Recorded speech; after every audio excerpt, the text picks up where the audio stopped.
គូឲ្យខ្លាចពេកហើយនេះកូម៉ូដូមួយក្បាលនេះបានទៅវាប្រហារកូនក្របីដែលទើបនឹងកើតហើយមេក្របីមិនអាចជួយសង្គ្រោះកូនរបស់ខ្លួនបាននោះទេវាបានត្រឹមតែឈរមើលកូនក្របីដែលកំសត់ត្រូវបាននាគកូម៉ូដូខំជើងអូសយកទៅស៊ីតែម្ដងនាគកូម៉ូដូគឺជាសត្វល្មូនមួយប្រភេទដែលមានពឹសខ្លាំងមែនទែននៅក្នុងមាត់របស់វាមាត់របស់វាពោពេញទៅដោយទឹកមាត់និងបាក់តេរីជាច្រើននៅពេលដែលវាខំទៅលើចំណីរបស់វានឹងស្លាប់ដោយសន្សឹមតែម្ដង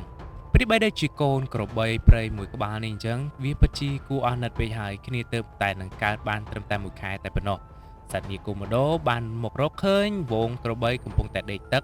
ហើយក៏បានវាប្រហារទៅលើកូនទូចនេះតែម្ដងចំណែកឯម៉ែក្របីវិញបានត្រឹមតែឈរមើលកូនរបស់ខ្លួនត្រូវបាននាគកូម៉ូដូខំជើងហើយយកទៅស៊ីតែប៉ុណ្ណោះវាមិនអាចជួយអ្វីបានសោះសូម្បីតែបន្តិចមិនដឹងថាហេតុអ្វីនោះទេបានជាវាមិនព្រមជួយកូនវាទៅជល់សត្វនាគកូម៉ូដូនោះ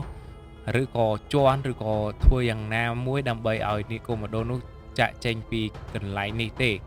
វាបានត្រឹមតែឈរមើលនិងស្រែកវីវោះតែប៉ុណ្ណោះមួយសន្ទុះក្រោយមកនាគកូម៉ូដូមួយក្បាលទៀតក៏បានចូលមកវាប្រហារដែរវាប្រហារម្ដងនេះគឺជាវាប្រហារទាំងវងតែម្ដងមួយសន្ទុះវាមានគ្នារហូតដល់3ក្បាលឯណោះបងប្អូនទាំងអស់គ្នាវាចាប់ផ្ដើមខំហែកស៊ីកូនសត្វក្របីនឹងតែម្ដងសេចក្តីឈឺចាប់បានកើតឡើងបន្ទាប់ពីវាចាប់ហែកកូនក្របីស៊ីទាំងរស់ទាំងគ្នានៅរស់រវើកតែម្ដងវាពិតជារឿងដ៏កំសត់ពេកហើយកូនក្របីគឺជាកូនទូចមួយមិនអាចនឹងរើបំរាស់បាននោះទេមួយសន្ទុះក្រោយមក